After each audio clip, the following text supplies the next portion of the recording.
Part 5, baby. Let's talk about you and me. Let's talk about all the good things and the bad things that may be. Hello, welcome back to the podcast. And I'm buzzing today because I called it. I told you. Bournemouth are crap. They're really, really crap. Even when they go 1-0 up, they're still crap. Manchester United, stupendous result. Maybe from a defensive point of view, not so stupendous. Depends if you're neutral or United fan, because if you're a Bournemouth fan, you should have expected your team to be crap defensively, so that's irrelevant. But if you're a United fan, from a defensive point of view, the game was crap today. But if you're neutral, it was an amazing game. And I think even if you're a United fan, we needed to learn something from all of these games. We needed to learn something, and I think today we have a lot to talk about with this Manchester United team, because I'm hopping on that Koulibaly train quicker than Jose Mourinho. I'm hopping on that Koulibaly train quicker than Jose Mourinho. But anyways, I hope you're doing well. I hope you're safe. I hope you are just as excited for this show as I am. And if you are, show it down in the comments down below. Show it by smacking that thumbs up button. And if you are new, subscribe.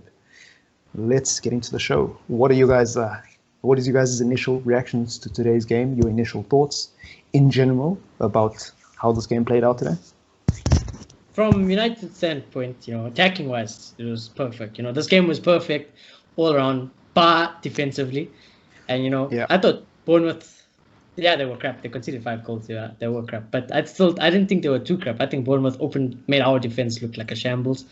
The pace was ridiculous from Bournemouth. And, I applaud Bournemouth for playing the way they did today. They definitely gave me heart attacks, especially when they went 1-0 up.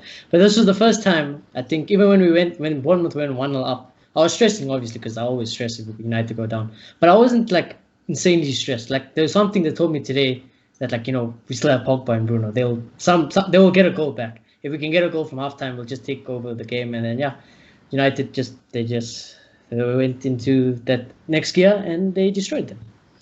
But defensively, I have to say I disagree a little bit. I think there's a correction to be made there. I think Bournemouth made Maguire and Bailey look crap. There was nothing wrong with Shaw. There was nothing wrong with Lindelof. There was nothing wrong with Wan-Bissaka. Should De Gea have saved that? Yeah, I guess. But I live in a world where keepers make mistakes all the time. Edison and Alisson make mistakes. But you don't hear Liverpool and City fans going in on Edison and Alisson. You know why?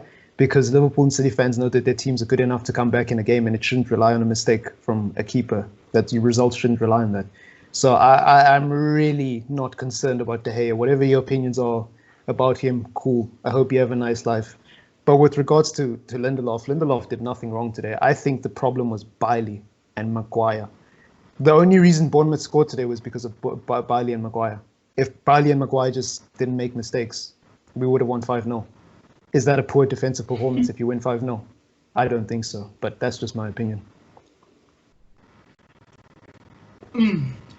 Okay, I'll start with Bournemouth. I think defensively, they were horrible.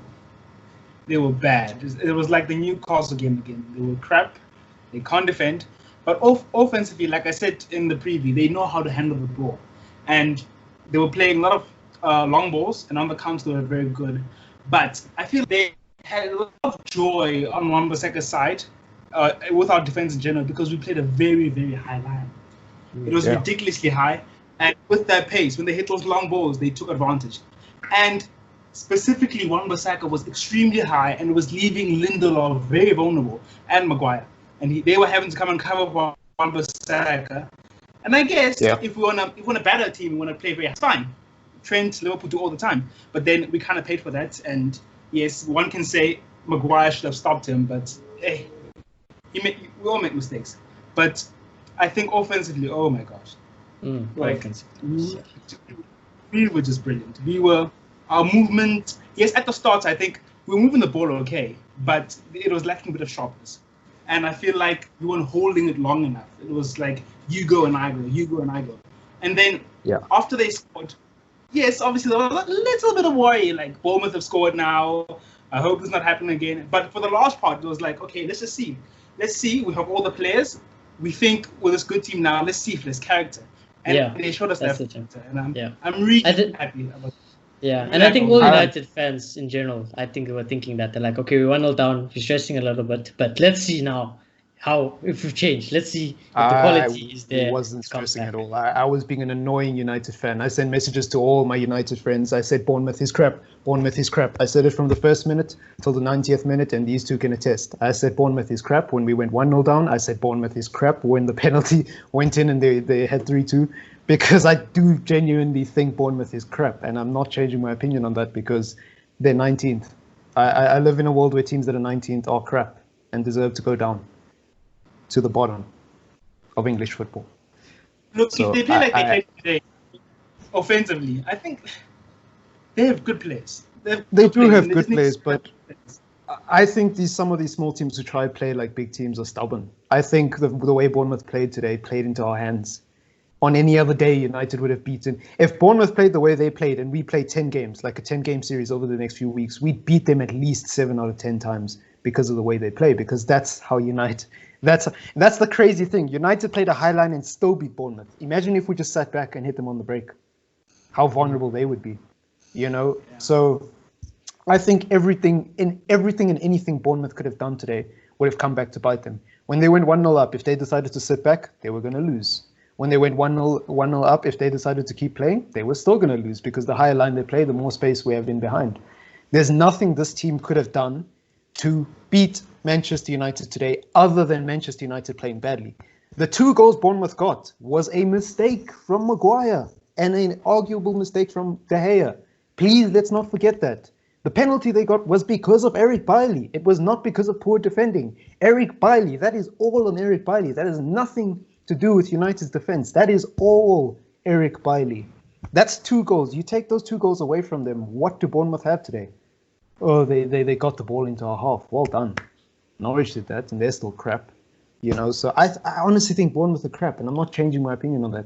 Like, the style of football you play is not a measure of how good you are. It's whether or not you can execute that style of football. Just because you play champagne football, if you play champagne football and you don't get the results, you're not good. You're not better. You're still as crap as the other teams in the relegation zone, you know?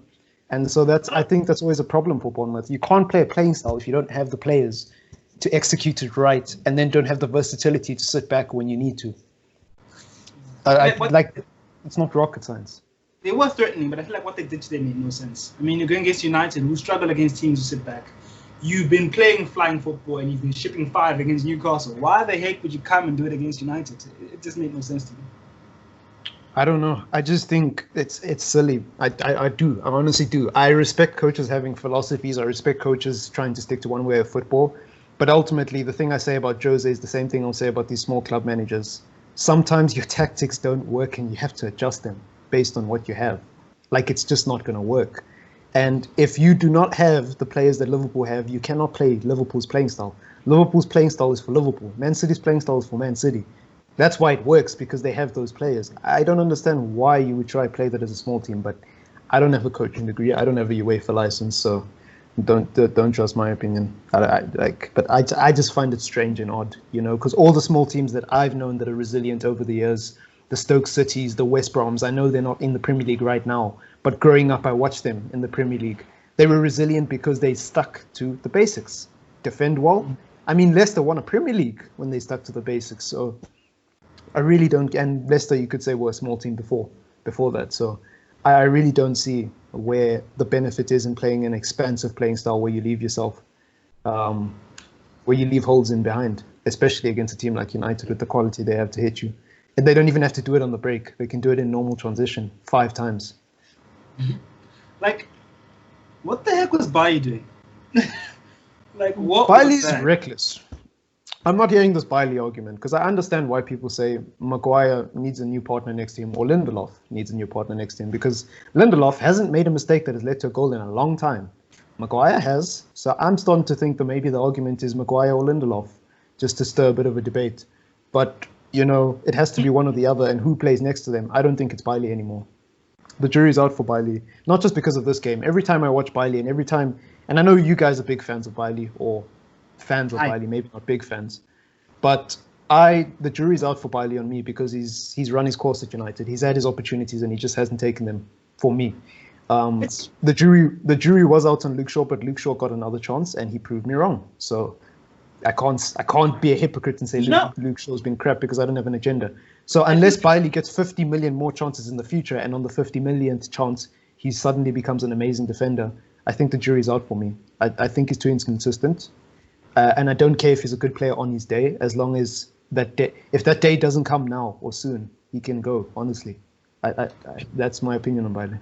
I feel like Shaw and him are a bit similar because Shaw also takes a while to catch form. And when he does, he's brilliant. But the thing about Shaw, when he's off form, he doesn't make mistakes that cause penalties. So and Shaw's off form, he doesn't take 3 touches in his own box to try get rid of the ball or handle it with his hands. And also, you can say what you want about Luke Shaw, but ultimately Luke Shaw was in lockdown just like Bailey. And Luke Shaw's been brilliant since the end of lockdown. So to me, all this nonsense about Luke Shaw taking long to get into form is out the window now. He's proven that that's not true. Pogba's proven that that's not true because he came on against Spurs and showed it. Rashford has proven that it's somewhat true for him, and we'll see if he changes his form going forward, because I don't think a good performance against Bournemouth means anything. They're 19th in the Premier League.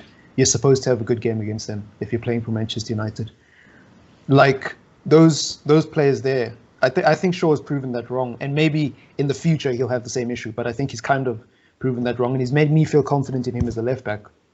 But with Bailey, even before lockdown, he had issues, man. And now after lockdown, he's still having issues. And it's not just with Bailey. It's not just that he's not in form. It's not just that he takes long to get in form. Please, don't twist my words. It's that when he is in form, he's reckless. He doesn't position himself well. He's reckless and he gets himself injured all the time. He doesn't seem to have composure as a defender. And I don't know if that's what Manchester United need right now, because unless you're Sergio Ramos, if you're a red card waiting to happen, or if you're giving away penalties, you gotta go in the bin. That's what I think. Anyways, there's always a downside to everything, I guess. Yeah, even when he's playing well, he's still a nut job. And if you're a nut job, you have to bring something to the table. You have to bring something to the table. And I feel like it's harsh, but we need to be harsh. Do we want to make top 4? Or do we want to win a title? If we want to win a title, we can't be waiting and dilly-dallying on players who take 6 years to warm up. So it is what it is. The argument is, yeah. Okay, so before we get, the argument is maybe not keep him on the bench because if he's not playing, he's not catching that match sharpness. So what's the point? That argument is silly. Just sell him, and then that problem's gone. I've got a solution. I've got an easy solution to that problem. Sell him. Then we don't have to play him and risk losing games to Bournemouth because he needs games to get warmed up. He shouldn't be at United in the first place if he needs games. I meant the argument for selling him. Oh, for selling him, yeah. All the arguments against selling Eric Bailly for me are silly because there's so many defenders who can do a job on their day. Is that what we want as Manchester United? A player who just on their day is really good, but he's reckless sometimes and he takes a few games to get into form. Is that what we really want behind next to Maguire? Because Maguire already makes mistakes. And I think with Maguire, we're being harsh on him because we forget that he's been playing the whole season. But if we're going in on Maguire for the mistakes he's made, why don't we go in on guys like Bailey? All these Luke Shaw agendas. What about Bailey? Bailey's been crap for a long time for United. How often does he actually have a good season? Probably not that much if you go back and look at his history. He has good games and good runs of form, but he never has a consistent good season. And I think that's a problem. And that's not just down to injuries. I mean, he's not injured now. What was his excuse for what he did today? I'm not injured. All he had to do is come on for 45 minutes against the 19th, not even the mid-table, 19th. That one wasn't. By definition, the worst team in the league besides Norwich. No pressure on them whatsoever. I was pissed. No pressure. You what was the score? 3-1. You 3-1 up, boy. Nobody's asking you to come save the world for United. What is your excuse for? That's my problem with Bailey. He's so clumsy. I think something it's happened. I think it's either a small knock. I was even thinking before the game. I don't know if Ollie would have done it, but I thought maybe if Ollie's thinking, because the defense is struggling so much, maybe bring on extra bit of pace or something could help. Yeah. No, I thought it was a tactical change, but I'll get around to it when we do the ratings. Well, no, I think Ole Gunnar Solskjaer did say today that he was going to rest players, and I've got no problems with Eric Bailly playing in that game today because ultimately this is what I always say: if Bailly's not going to play against Bournemouth, who is he going to play against? If we're not going to trust our second team players to rest our first team players in these kinds of games. When is he going to play? I'd rather Bailey came on against Bournemouth than against Tottenham, to be completely honest. I'd rather Bailey comes on against Bournemouth than against Sheffield. I'd rather Bailey comes on against Bournemouth than any other top 6 or top 7 or top 8 team. So I've got no problems with Bailey coming on today. I've got a problem with Bailey being at Manchester United, period. Because if something happens to Lindelof and Maguire, I've got to rely on that guy today. The guy I saw today, like nearly throw away this game. Because 3-2 isn't that far, you know. And that was a moment in the game where it could have been. I still think Bournemouth were crap, and I was still calm at that moment. But looking back on it in retrospect, things could have played out very differently if, for whatever reason, Lindelof had been injured in training and Bailey had to start today. Things could have played out so differently. It could have been 5-4 for all we know. With how reckless Bailey is. I mean, people go in on Phil Jones for the same thing, but I ask you, what's the difference between Phil Jones and Bailey? Besides the fact that Bailey's good on his day. Basically the same player. They can't avoid doing something horrible. But, you know, maybe I have an agenda. You let me know in the comments down below. Player ratings, starting with De Gea. Whoa. The fan divider nowadays. Yeah. I'm going to give De Gea 3. You know, conceded 2 goals, and Bournemouth hit the post twice in that near post. De Gea is covering up that near post. Not his fault, though, to be fair. Yeah, it's not his fault. But still, that covering of his near post where Bournemouth hit it twice. That near post got hit twice. No, his positioning was, I don't know, it was all over today. And, it was like a FIFA 20 keeper. Yeah, it's ridiculous. So yeah, I'm going to give De Gea 3. I thought it was shocking from De Gea today. Could have ended badly. Look, De Gea is one of the most overrated keepers in the world. He didn't have much to do. Okay, he did, but then it didn't have really. Bournemouth didn't have a lot of clear-cut chances. But here's the problem I have. As Marcus said, usually when he concedes these type of goals, it's because of a mistake, and it happened again. It was a mistake. But the problem I have with De Gea, in those instances, too many times they beat him. Way too many times he gets beaten near post, and it goes back all the way to Van Gaal's time. Near post, he seems like he just can't save, and it's a bit annoying. He has a lot of good attributes, but like he really needs to work on it. So I'm gonna give him a 4. Yeah, ultimately, like De Gea is not even in the conversation for me because I don't even think Romero is a better option, to be honest. I think the Dean Henderson conversation needs to be had in the summer, but I don't know where I am with De Gea at the moment. He is frustrating, but again, I'm not mad at De Gea for conceding the odd goal here and there because ultimately I think United should be scoring 3 goals against Bournemouth, and I'm happy they scored 5 today because I would have hated to have sat here saying we lost because of a De Gea mistake again, or we dropped points because of a De Gea mistake. You know, it's but yeah, I fully understand anyone who's against De Gea. I just think that argument is a waste of time because there's bigger problems in this team. You know, but that's just my opinion. I'm starting to think Dean Henderson should come. Maybe it'll put a little pressure on him. Like I've said to Shoni before off air, and maybe on air as well. I don't know if I've said this on the podcast. The argument about De Gea and Dean Henderson for me is silly. If Dean Henderson comes and he plays at Old Trafford and De Gea gets benched, I'm happy. If De Gea stays, I'm still happy. Like, why are we turning our own players against each other? Why are we doing this thing where we compare players? De Gea's here, Dean Henderson is at Sheffield. Where do those two collide, you know? And ultimately, if Dean Henderson comes here, are you saying we're going to have a keeper who's on 300 grand per week sitting on the bench? Or are you saying that we're going to stunt Dean Henderson's growth by only playing him in a half of the game? I think it's just suspect. You know, I think it's such just a silly about the United fans losing trust in there. I think every week, I think more and more people just lose trust in there. I get it, but there's bigger problems, bro. There's bigger problems. What happened to losing trust in Eric Bailly? Well, why are we talking about De Gea? Why don't we talk about Maguire? Why don't we talk about Fred? Why don't we talk about McTominay? There's so many bigger problems in this team. And I don't understand why we're going on in De Gea like there's a solution. Because if we bring Dean Henderson in, one of them has to chow bench. And are you telling me you're just going to bench De Gea for the whole season on 300 grand? Because selling him isn't an option either. He's got that golden cage thing. Who's going to buy De Gea, you know? So I think it's a weird argument, and it's at a weird time for United. Because the fact is, De Gea would not have conceded if Maguire just did his job. That's the fact. De Gea conceded 1 goal from open play and 1 was a penalty. The penalty was not his fault. The penalty was Eric Bailly, who nobody's talking about. And then the goal from open play was Maguire's fault. because they're just too slow in transition. The goal against Bergwijn was initially Maguire's fault. Yes, De Gea should be saving that, but he should never be put in those situations that frequently. The goal against Everton was Maguire's fault initially because the player should not be getting that much space in the first place. So I get the arguments against De Gea, but there's bigger problems at United because Dean Henderson could easily make a mistake at near post. Dean Henderson's not going to be perfect at near post. There's going to be days where Dean Henderson's having a bad day, and we're going to be sat here a year from now talking about how, oh, he should be saving that from near post. Remember how he was good at Sheffield? Yeah, well, Sheffield have a decent defense, bro. They don't let people in on the near post.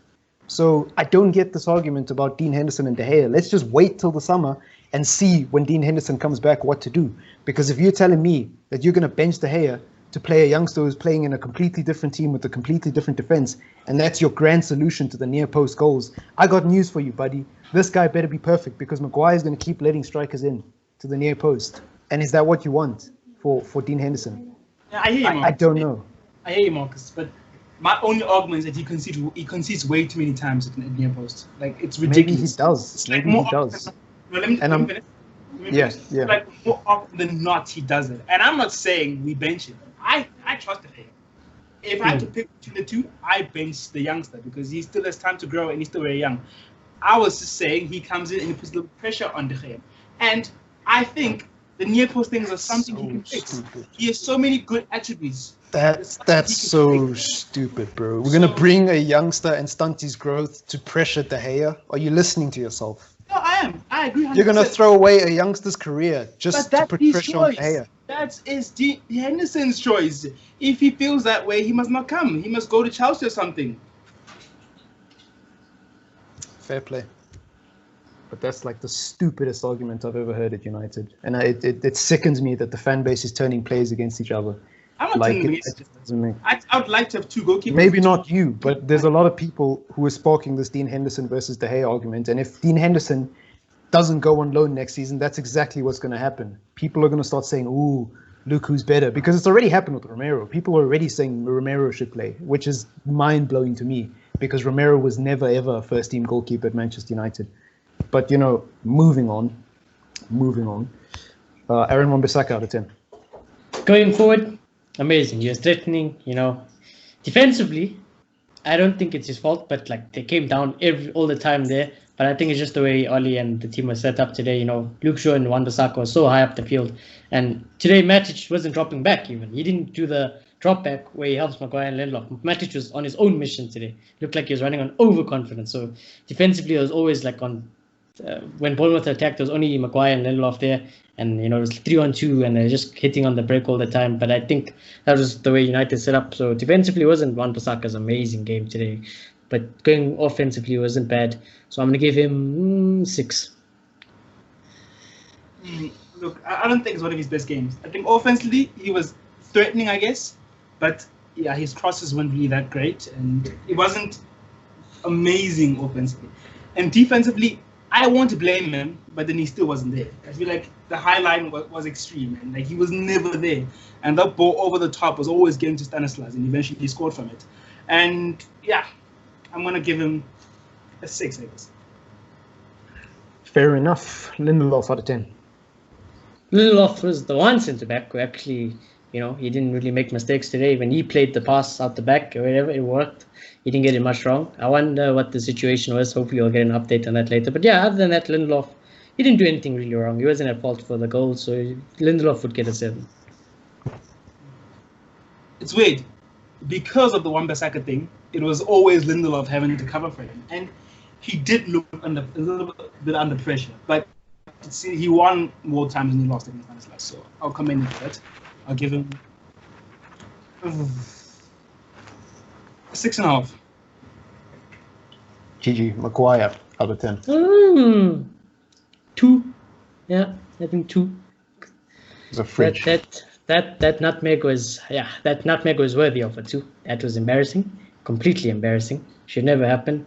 And again today, you know, the lack of pace, and when Bournemouth on the break, the amount of times they just cut us open was ridiculous. So yeah, it wasn't Maguire. And even playing out the back today, giving the ball away, he couldn't really play it out the back as he usually does. And yeah, he looked dead. And this guy, like we said, we don't ever take in consideration this guy never gets a break. So it could be that as well. So yeah, but shocking performance. Slabbed. I don't know. Maybe I wasn't watching him carefully enough. I think the mistake, is worth that rating. It was bad. It was really, really bad. And around that period where he made the mistake, he was struggling with it. But besides that, I don't know. I think he made a few good shots, and he was carrying the ball out of the back. I always commend him for really well. So, but mistake, I'm going to give him a 6. Fair enough. Luke Shaw out of 10. Luke Shaw, again, I thought, again, this is, the same thing I said about Wan-Bissaka, but I say with Luke Shaw on the left. So again, 6. They weren't really coming that side a lot, so he didn't have much to do. But when he had to, he was okay. He was good. More than okay. And offensively, as always, he was spot on. So I'm going to give him 7. Yeah, and by the way, for all you men wondering why Ole Gunnar Solskjaer is so defensive, we don't play a high line at Manchester United against good teams because of Slybed and Lindelof. And if you think Bailey's the key to that problem, just look what he did today. I know we considered 2 goals, but I like that Ole is instilling this type of playing style because this is what we want to see. He did it today. We conceded 2 goals. He did it against Sheffield, kind of against Sheffield, and he clearly did it against Brighton. So I really like that he's starting to initiate this type of playing style. I don't mind it, but I think we need to fix the defense because I've always said I don't care what football we play as long as we're winning titles. So I don't mind it, but if we lose 3-2 to Liverpool because Bailey made a mistake, I'm going to be very upset. And ultimately, I've got no problem just sitting back against Liverpool and hitting them on the break. You can keep your champagne football and your 1 trophy every 30 years. I'll stick to winning titles, thanks. Like, that's my preference. Honestly, genuinely. But, again, if we fix our defense, I'm all for playing style. Look at what happened to City at the Etihad when they played a high line against us and they didn't have Laporte. So I'm only a fan of this playing style if it works and if the execution is perfect. And I'm not fully sold on the execution because ultimately, if this is going to be our main playing style and our plan A, what happens when Matic gets injured? What happens when Pogba gets injured? What happens when Bruno gets injured? What happens when we can't score 5 goals? What happens if we nick 2 goals and then Bailey concedes a penalty and now it's 2-2?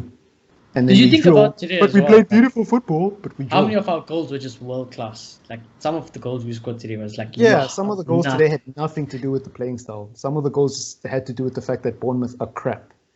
And all I'll say about the football we've played in the last few games, the teams we've been playing against have been crap. The goal that Aaron Wan-Bissaka assisted against Sheffield, I will maintain this. That guy was tired. Whoever that left back was for Sheffield, he had no legs. Wan-Bissaka didn't do anything worldy, bro. All he did was turn the other way.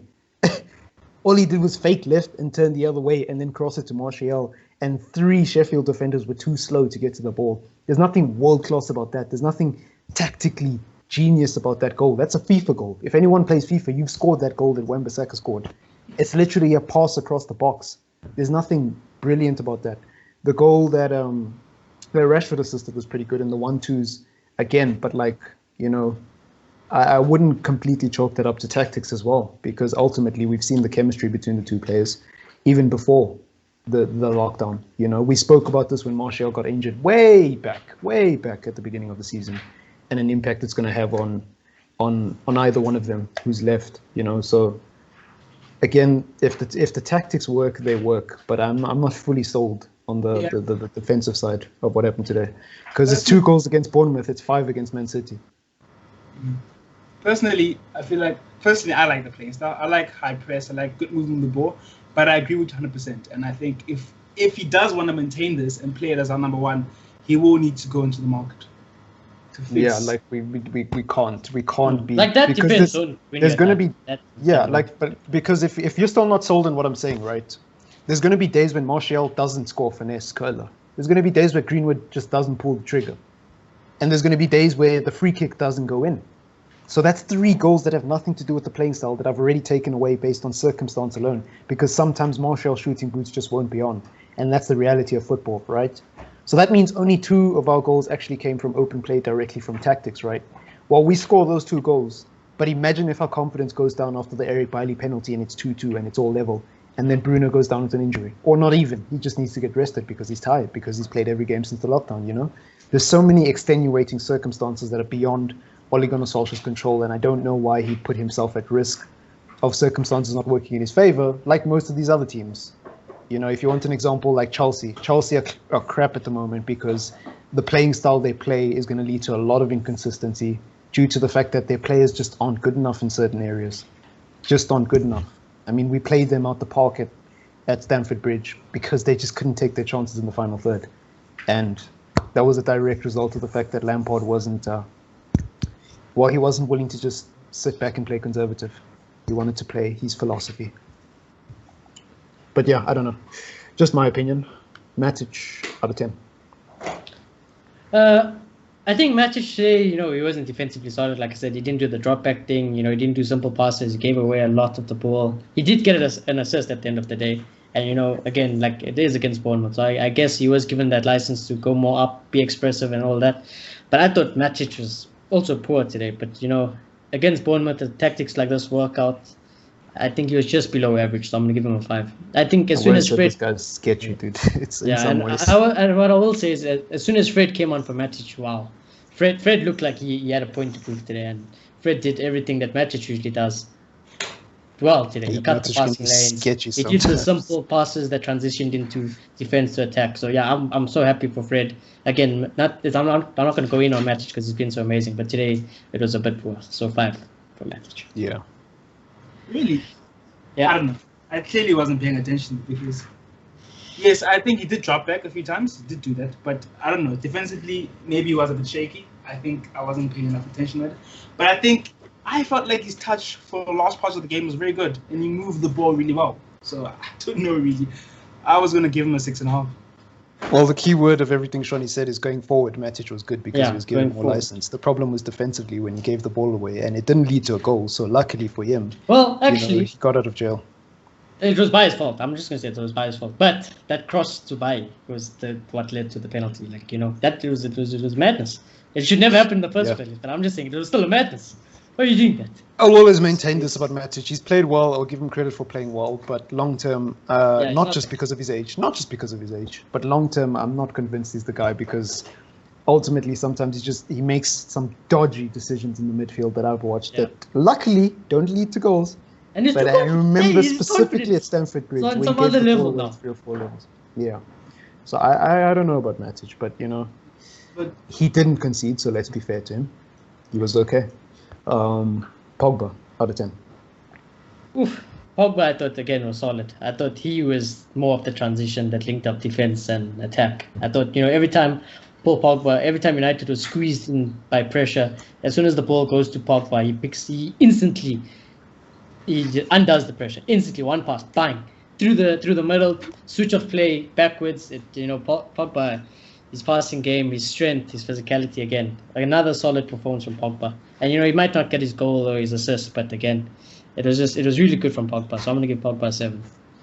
I agree 100%. Everything he said, he's keeping it simple. He doesn't have to do everything anymore. So I'm also gonna give him a 7. And it would have been amazing if his free kick went in.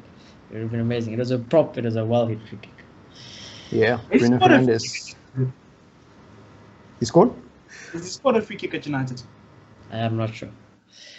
I'm pretty sure he has, to be honest, when Zlatan was here. But anyways, I can't prove it. On what he did at Juventus, you think he'd score more? Oh yeah, well, I mean, free kicks is just one of those things that for me, again, and I don't mean to get too philosophical because this is a football show, but for me, it's one of those things that's beyond your control. Because I saw people saying Rashford shouldn't take free kicks. Well, if Rashford shouldn't take free kicks, we would have been knocked out of the the Carabao Cup, a lot earlier than we were. I think people forget what Rashford did against Chelsea. That's why Rashford takes free kicks, because he produces moments of brilliance when we need him at times. And at the time, he was better than what we have. So, you know, obviously circumstances are different now. But it's just one of those things. I mean, Ronaldo's one of the best players in the world, and he sucks at free kicks nowadays. I mean, the thing he did against Portugal at the World Cup against Spain, how often does Ronaldo score those free kicks? Like, be honest, nowadays, you know? So it's just one of those things. I think you never know with free kicks, and they're really hard. And there are players who are more consistent than others, obviously. But ultimately, we know what these players are capable of. It's just whether or not they can pull it off in the heat of the moment. And it's difficult. It's very hard. So set piece is not something I'm too fussy about. I know Pogba's a good player. I know Pogba can score free kicks. I've seen the training videos. I know Bruno can take free kicks. I've seen the training videos. Believe it or not, even Fred can take free kicks. It's just during match day, you shouldn't trust him because he skies them always. So it's one of those things. You get lucky sometimes, It's the same with the penalties. I've seen people saying Rashford shouldn't take penalties. Who took penalties when Bruno wasn't here and gave us so many wins, So, and Pogba's missed penalties as well, I didn't mean to go on a rant, but, I'm just saying. Bruno Fernandes out of 10. Woo! Bruno. Yeah, this guy is special. He's exceeding my expectations now. Now I'm like, Bruno behaved. Bruno Fernandes is overrated. He's overrated. Too Everything good. he does. A goal and 2 assists. Nah, man. I can't with this guy. This guy is actually too good. I'm actually worried. I'm like, this guy is he's genuinely too good. It's amazing, the performances. Yeah, I'm going to give Bruno... Oh, he's my runner-up for man of the match, but I'm going to give Bruno a 9 out of 10. Jesus Bruno's the chick in the relationship or the man in the relationship, depending on what you prefer, who doesn't fought on the first date, hasn't done anything wrong, extremely perfect, and you're about to move in with them and you're not sure because you haven't seen the paper in the cracks. You're like, is this a perfect human being? Surely it's too good to be true. Surely at some point we're bound to have an argument. Ridiculous. And something's about to happen. He hasn't sneezed in front of me. He hasn't farted in front of me. He hasn't dropped milk in front of me. He hasn't done anything wrong. He's just putting on a show until we get married, and then I'm gonna end up hating him, divorcing him. That's my vibe with Bruno at the moment. But yeah, genuinely, I think he's a fantastic player. Opposition fans will say he's overrated because personally, I don't think you can be that good. He's only been here for 5 minutes. Ignore what he did at Sporting before he got here. He's only been here for 5 minutes, and it's like, yeah, but he was good. And at Sporting, he got so Player of the Month award. And now with the new month, he's off. This is his start to the new month. It's mad. It's mad. Yeah. Look, if you think Bruno's overrated, go watch him at Sporting and then come back to me. And the free kick was dude, the free kick. This guy's talented. I'm still shocked there wasn't a lot of competition for him, and we got him for a bargain. Like, he scores and assists consistently. Interplay check, goals check, assists check. Free kick was amazing. It's one of those perfect performances, and I'm gonna give him a perfect rating, 10. Man of the match. I think it's simple. I know that was a rhetorical question and you weren't looking for an answer. I'm not saying this to be arrogant or anything. I'm just saying I think it's important to get the thought out there. I think the reason why there was no competition for Bruno, and maybe this is a problem in football, is because everyone sees the Portuguese league as a farmers' league. Nobody cares about that league. I mean, look at how easily Atletico Madrid got João Felix. I know it was like 100 mil. Like, they overpaid for him in some people's opinion, but they still got him for free, And João Felix was doing so well. He was doing bits around the same time as Bruno. It was in that season. So I think it's just how people see those leagues, If you're United and you see a player lighting it up in the Scottish league, Barca aren't going to go for that player. Madrid aren't going to go for that player because Madrid want him to come to Old Trafford first and prove that he can do it at the highest level, and then they'll sign him. Madrid never, not always at least. I would say like 70% of Madrid signings are always proven talents from top leagues. And never from these dodgy leagues, first off, and I think that's something United have always done, even under Fergie in their prime. I mean, look at Ronaldo. He came from Sporting, and there would have been people looking at him, but there wasn't really competition for Ronaldo, and he wanted to come to us, so it just worked. Same with Bruno. He wanted to come to us, and he made it very obvious that he wants to play at Manchester United. So it's almost like it's written in the stars with all these Portuguese league players and United. Same with Nani, by the way. Yeah, I was about to say Nani as well. Yeah, same with Nani. It's all these players from these dodgy leagues, and you know how the English media and the English press are. They don't really give these leagues the credit they deserve, and even football fans do it as well. I mean, that's where the term Farmers League came from leagues like Portugal and France. I think that's what it is with Bruno. Because if Bruno had been playing in the Bundesliga, you best believe there would have been competition for him. You best believe, But that's just my opinion. Rashford out of 10. I let Malota to go first on this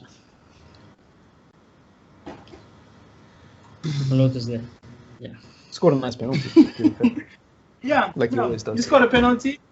Like, he was lucky. By the way, sorry to cut you off. I know this is rude, but sorry. Can I just ask you a question before you give your full answer. What do you think of Rashford and Bruno sharing penalties? Because he was the one taking penalties before Bruno got here, and he doesn't miss that often. I was gonna get to that when I gave my rating for Rashford. Yeah, I'm asking both of you.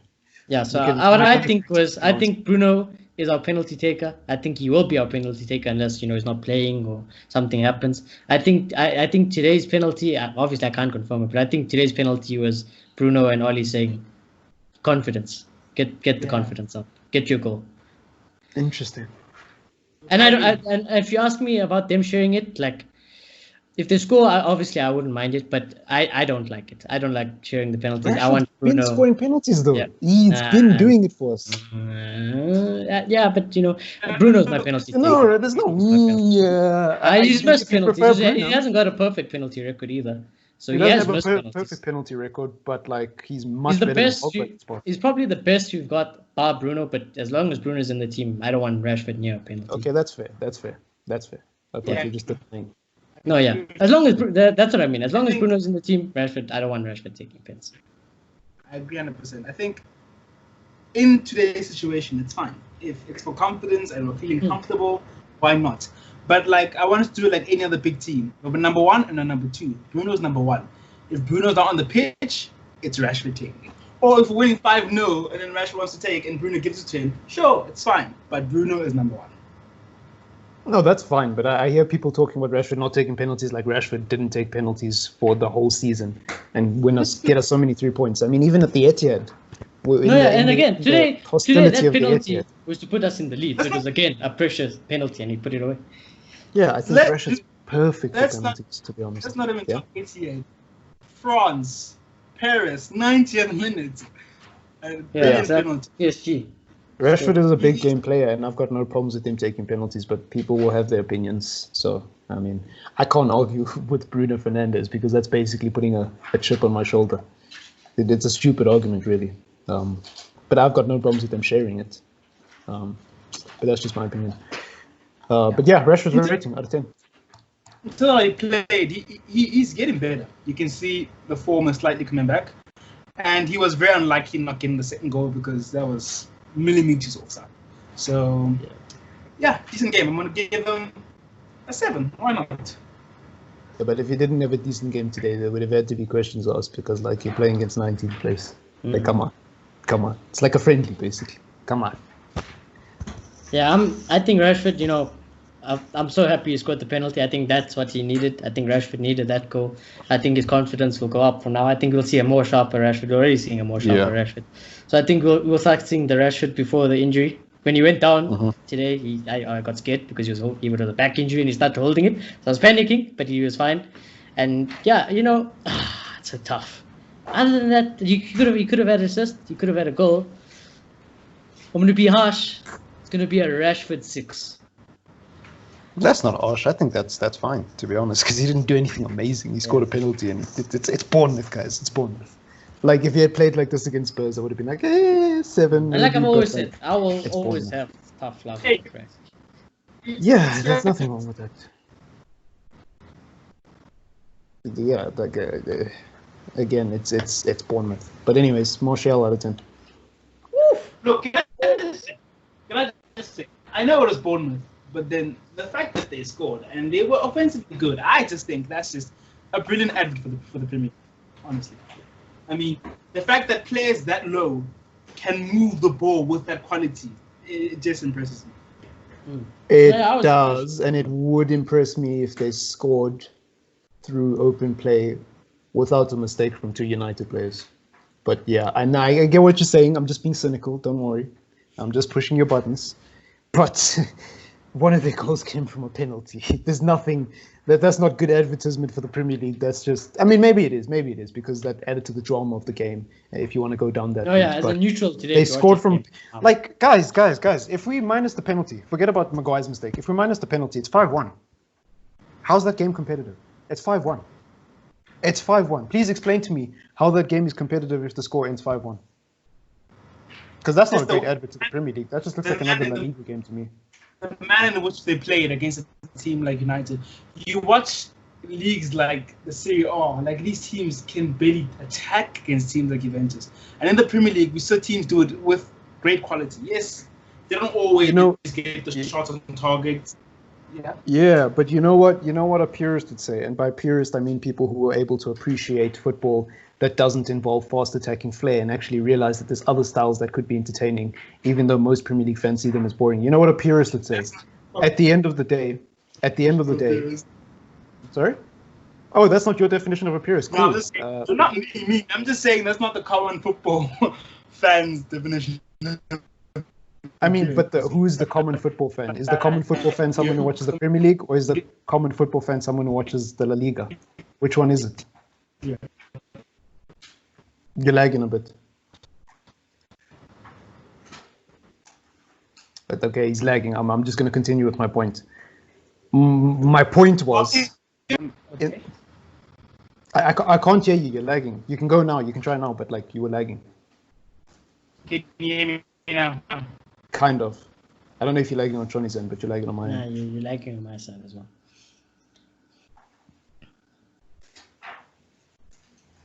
Look, whatever your definition of a purist is, whether a purist is someone who loves... Try anyway. It's a definition you get from who people are influenced in football, like pundits. Yeah. Never mind. It's fine. Look, whatever your definition is of a purist, my definition of a purist in anything is someone who loves both sides of whatever it is. You know, if you're a cricket fanatic, you can watch a cricket game that most people would think is dull because you love the game of cricket. If you're a Premier League fanatic, you can watch a lower end Premier League game because that's entertaining than most Premier League fans. Most Premier League fans only watch the big games, right? So whatever your definition is of a purist, whether it's someone who loves the Premier League, whether it's someone who loves the Serie A, or whether it's someone who loves both, whatever your definition is of the Premier League, at the end of the day, when Juventus beat a team in the lower end of the Serie A 5-1, and Manchester United beat a team 5-2, on the scorecard, it will say the same damn thing, whether the other team attacked or not. And this is where I'm going with this. You say it's impressive that a team at the bottom end of the table plays fast, flair attacking football or is able to hold the ball, and that shows the quality. I disagree. I think it means nothing if you can hold the ball and if you can pass the ball, if you can move it fluidly, if you can't create the chances. You know, I think it means nothing. It's like if you're a singer. If you're a singer and you have vocal abilities and you play with your voice a lot, it doesn't mean anything if you're not singing to the tune of the song and you're actually performing the song the way it's correctly, the way it's supposed to be performed, you know? That's the way I see it. Bournemouth are crap. They're not less crap than a Serie A team because they played good football. They're still just as crap because they lost by just as much as a Serie A team would lose. We beat Bruges 5-1. I don't know if you remember that. The Bournemouth score isn't that different from Bruges, and Bruges were crap. And some people say Bruges is less crap than Bournemouth because Bruges play in a league that's slower, but ultimately they're just as crap as each other because against us they both lost by 5 goals. And that is my... And also, Bournemouth got gifted 2 goals because one of them was a penalty and one of them was a mistake by Maguire, technically. So I think whether you're a purist or not, that just comes down to opinion, you know, honestly, genuinely. And I don't think today was a good advert for the Premier League because the scoreline was one-sided. There was nothing exciting about this game when you looked at it on paper, because anyone who looked at this on paper could see that it's a 19th place team versus a team that's in 5th. Obviously, the team in 5th should win because clearly the team in 19th place has lost majority of their games. It's not rocket science. There's nothing unpredictable about today's result, except for the fact that we were 3-2 at some point. You know, is that a crazy opinion? I don't know. You tell me. That's a good argument. I don't know if can you hear me clearly now? Yeah, we can. Yeah, but if you want to talk about the Premier League in general, I just think, especially Bournemouth, they are a good advocate for the Premier League. Maybe not this season, but in general, because they tend to hold their own against the big teams and do it in a very good style. Yeah, maybe that's true, man. But I think that comes down to opinion. But yeah, I can't argue that because like there's no way to argue it. I just disagree, because I just think ultimately your playing style is only makes you a better team. Only makes you a better team if you get the results. When Liverpool played the way they played right now 3 years ago, I didn't think they were good. I thought they were crap. They only became good when they brought the players to fit that playing style, you know. And if Bournemouth got more results instead of just holding their own, I would 100% agree. But no league in the world is like that, where small teams can beat big teams consistently enough to not be small teams. There will always still be small teams. Every league you look at in the world, And Bournemouth have been crap for a long, long time. Maybe not as bad as this season, but they've been crap for a long, long time. I've seen Bournemouth for a long time and thought that should be a dub. And yeah, the occasional upset does come. But to me as a football fan, that doesn't draw me towards the Premier League anymore or any less. I don't know. Into the Bournemouth, I don't think they're crap. I think maybe the last 2 seasons. Before that, I think they've been a decent team. I respect your opinion, man. I forget who was. Oh yeah, Greenwood. Martial. How could I forget Greenwood? Martial. Did you guys give him? I thought you gave him Martial. Sorry, No, apologies. we talked about the Bournemouth thing, but yeah, Martial. Oof, that goal. Jeez, my life. What a goal! What that goal was. That was probably my favorite goal today. It was, and the crazy thing is, if you didn't get that goal, I still would have said Martial had a great game because the amount of fouls you won, he's hold up at the striking position, the way he could go on the wings and create trouble, and he's always, he's a pest for defenders. Yeah, he gave us like 3 or 4 free kicks there. Yes, and Martial again. If you have a Martial agenda, just shut up. Basically, that goal should shut you up. It shut my dad up. So yeah, 8. I'm gonna give him an 8. Yeah, I agree with you 100%. He was threatening, and man scored a worldie, so he deserves an 8. If you have a Martial agenda, like, you really need to consider getting a brain transplant and your eyes checked. Really. But anyways, Greenwood out of 10. What I've realized that, we as United fans obviously will analyze how he plays. But like, other teams aren't interested in doing that really. They just look at for face value. He's a striker, he's not scoring, he's bad. Matic, he's being slow. Dude, it's bad. You know what's scary? Yeah. There's even some United fans that think Martial's crap. That's what's scary. Our fan base is so divided nowadays because we have this silly tendency of saying, "Ooh, I don't like this guy because I think there's someone out there who's better." There's United fans who genuinely drool over the thoughts of signing Harry Kane and getting rid of Martial. There's United fans today who still have a Luke Shaw agenda, even though Luke Shaw's been playing well. It's not even opposition fans, and that's why I'm saying if you're a Manchester United fan, I'm not talking to the people who don't watch Manchester United because I don't watch Chelsea and I think Kovacic is crap. And if you think that's a crazy opinion, cool. But I don't watch Chelsea. That's why I think he's crap. And I don't rate him. Okay? Yeah. Controversial. Ooh. But if I was a Chelsea fan, I'd have a different opinion. But like, there's United fans who watch this team week in, week out and still don't like Martial. I'm talking to those Man people. got a goal and an assist. You need a brain transplant. A goal and an assist. You need a brain transplant. You need to get your eyes checked. And maybe, and then I doubt it, but maybe there's also something wrong with the TV. Maybe you've been watching the wrong United games as well. And you've been watching a different version of the Premier League to us. Because this guy is very similar to Firmino. To call Firmino crap because he doesn't score goals is the most brain-dead thing I've ever heard. Of course he's a striker. Of course he should score goals. But does that make all his other attributes null and void? Do we live in a world where if you're a striker, you have to be one way, otherwise you're crap? I don't get people like that. The football fan is funny. Trust me, if Firmino was playing the way he is, but Liverpool weren't scoring goals around him, they would call him crap. Yeah, 100%. My dad is starting. Some people still call him crap, even though they won the league. So, I get. And I'm seeing more Liverpool fans starting to, pick up on it. Ever since because they're close to me, and ever since I mentioned these things, they start to realize, actually, you got a point on Firmino, and I'm like, yeah. It's also narrow-minded thinking, I guess. It's like, he doesn't score goals, therefore he's crap as a striker. What? What about all the things he does off the ball for your team? I just those are the same people who say he doesn't have that much assists, but that meanwhile the guy's leading with pass to assist. They ignore that. It amazes me with those types of fans. It amazes me how someone can be that brain dead. But watches football every single day and can't pick up on it. It amazes me that there's still United fans who think Tony Martial is crap. It's one thing to say, look, Martial is playing well, but I don't prefer him as a striker. It's another thing to say Martial's crap after he scored a hat-trick and he scored a worldie today.